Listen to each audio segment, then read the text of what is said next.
Here is another episode of the travel vlog series where we'll be exploring Ellora and Ajanta Caves in Aurangabad, India, where we'll meet friendly locals, really beautiful paintings as well as temple cave carvings that dates as far back as 1st and 2nd BC. And we'll have lots of fun as well as adventure.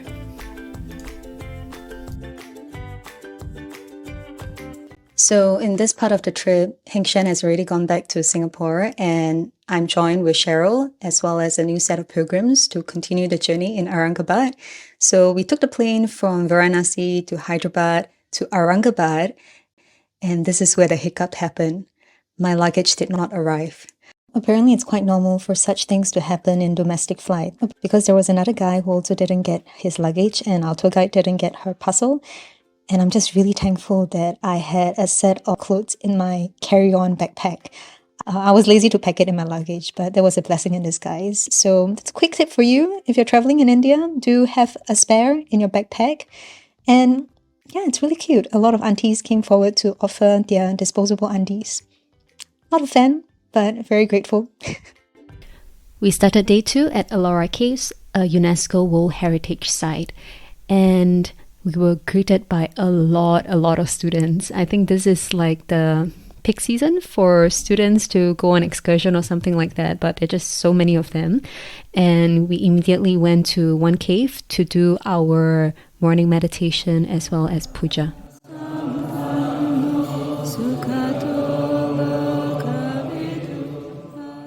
In the afternoon, Brother Umesh, who is a fantastic tour guide, toured us around the compound, and we started off with the Hindu caves. Spanning 5 centuries, there are 34 caves in this entire compound, and they're known for their intricate sculptures as well as religious diversity. And here you would be able to find Buddhist, Hindu, and Jain temples carved from solid rock hill. And look, we're standing in front of the monument that is printed on the 20 rupees note.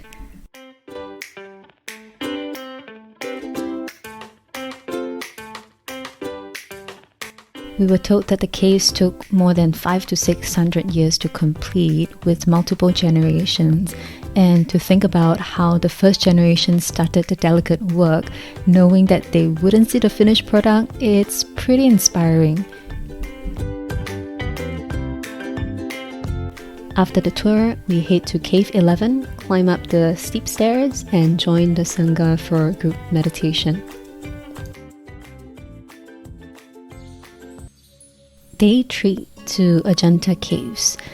We woke up really early, took a 2-hour bus ride to Hotel Ajanta Green to have our breakfast so that we can beat the crowd and have the whole space to ourselves when we arrive.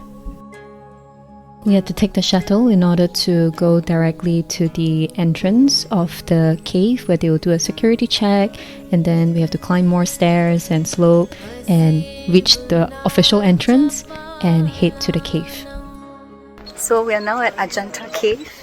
Ajahn found a system to beat the tourists, so we pay respect at the first cave but we go all the way to the end. So because the tourists usually would go through all the caves chronologically, so yeah. And Ajahn was right, we have the whole space to ourselves. And as per other sites, we meditated and chanted.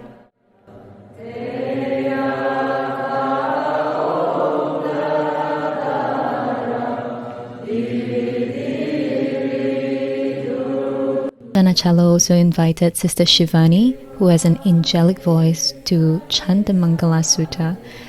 Really lots of goosebumps listening to it.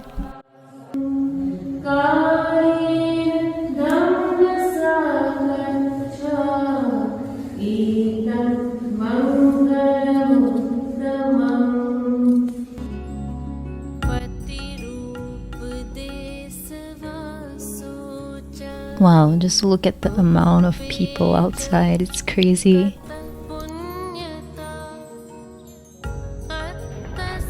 Ajanta Cave was a Buddhist monastery, and it's known for its really beautiful Buddhist art, sculptures and paintings that are influenced by the Theravada as well as the Mahayana tradition.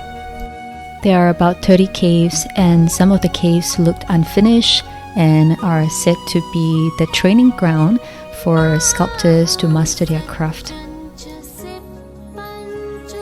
Brother Umesh also shared that the reason why the monastics are no longer here is because the river and the creek has dried up. Before, the water level would be at the doorstep of each cave. This cave was discovered in 1819 by Captain John Smith. Apparently, he was on a tiger hunting party and he was at the top of the other hill, and the tiger kind of led him to see the opening of one of the caves, and that's how he discovered the entire stretch. A quick shout out to Ikchin Travel. So if you're feeling inspired by our pilgrimage and thinking of going one yourself, but don't quite have a chance to follow a monastic, you can turn to Ikchin. They offer Buddhist tour packages to amazing places like Tibet, Silk Road, Bhutan, and some of these places can be quite difficult to organize a self-guided trip. And for our veggie friends, they also cater to vegetarian diet. Whether you're looking for a short 4-day 3-night getaway or something longer like more than 2 weeks, they've got it all covered. So do check them out for your next meaningful adventure. Day 4. We managed to squeeze in some time to go to the gym in the morning because we had a late start in the day because yesterday was really long, so Ajahn Achalo was very kind to us. And good news, my luggage has arrived, finally. So one thing I've learned from this episode is the importance of travel insurance. This is not sponsored, but I just want to say that FWD has been fantastic in terms of the entire customer service and claim process. So within a week after I filed the claim, I've received $150 in my bank account. So shout out to them. If you'd like to know the referral code, you can click on the link in the description below. After a chill morning, we went to Hotel Kailash, which is near the Ellora Caves, to have our lunch. It's outdoors with beautiful sceneries, and we had so much fun making naan by ourselves.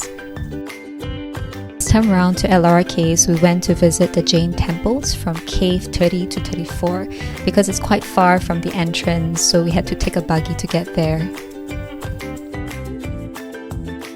At the Jain temples, we saw a lot of different sculptures that look quite similar to what you'll see in the Buddhist temples. Brother Umesh was very helpful in pointing out the differences. The difference is, if you look closely, the Buddha statue would have a cloth on his upper body and the cloth behind his left arm, whereas the Jiva statue is without clothes. Because the Jain temples are the last few of the caves to be carved out, you can also see a marked improvement in terms of the details and intricacies of the sculptures. We can even see the fingernails in the statue and how well polished it is. After that, we went to cave number 10, which is known as the prayer hall, where you can see the Buddha seated in the Dhammacakka mudra, which is the teaching pose. This hall is really special because of its acoustics. Brother Umesh then did a demonstration of the powerful reverberation of his chant in this hall.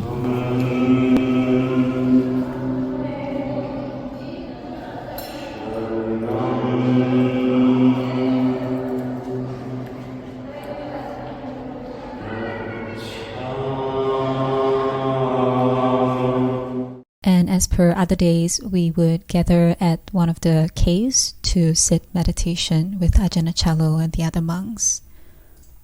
And at the end of the day, we did a pit stop at a silk shop to find some fine products. And it's pretty cool to see the behind the scenes of how they use the silk weaving machine. It seems like a lot of work, and I can definitely understand why it's priced at such a premium. And on our way back to the hotel, we saw large groups of people celebrating in the streets for what is known as the inauguration of the Ayodhya Ram Mandir, which is also known as the Rama Temple. Apparently, on this day, 22nd of January 2024, Aurangabad has declared a public holiday so that people can celebrate this important day. Day 5. We are once again back at Ajanta Cave, practicing meditation, doing chanting, and it's nice to hear Sister Shivani's wonderful voice again.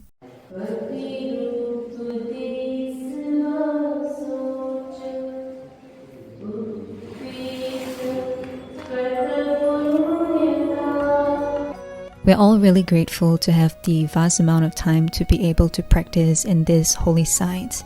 Ajahn Achalo said that by doing the practice here, we are making these sites a monastery once again. So in the afternoon, we have got some free time. We went to hidden spots. There are many of these rooms in the caves and temples, and we sat meditation quietly. The energy in some is really, really good. We then went on to other caves to explore some intricate paintings, and it's amazing how they use natural color to put this together. And some of them you can see it in either 3D or 4D, whereby at one point of view you would see the eyes looking at you, and another point of view it would also be staring right at you. The level of details in these paintings depicting the life story of the Buddha is just amazing. It's quite equivalent to the famous Michelangelo's painting, and this is dated back in about 400 to 650 CE. If you're planning to visit, there are a few things to note. The first one is that this entire area is not really accessible by wheelchair, hence it is ideal that you hire a porter to carry you from point A to B. The steps can be quite steep, so it's not for the faint heart if you're sitting on a chair. And the second thing is in terms of toilet. I would highly encourage you to use the toilet outside of the cave, because once you get in, this is the only one that you have. I would probably rate it a 1.5 out of 5. Day 6. We've made the decision to go to Aurangabad Caves, and to our surprise, there are no tourists at all when we arrived. It's really, really nice and peaceful, and once again, we did meditation, and because it's really quiet, we also get a chance to hear a Dhamma talk by Ajahn Achalo. As we come to the end of the pilgrimage, I was reflecting on how heartwarming it is to see the locals greeting the monks wherever we go, even though they're not Buddhist. It just goes to show that the very act of going forth in search for the truth is something so respectable and noble. And also reflecting on all the hard work and dedication those who came before us in building and carving Ellora and Ajanta, I can't help but to feel inspired because of their hard work. The future generation like us would be able to learn the Dhamma. So let's continue to honor their effort by practicing diligently. May we understand the Dhamma and maybe one day realize the Dhamma.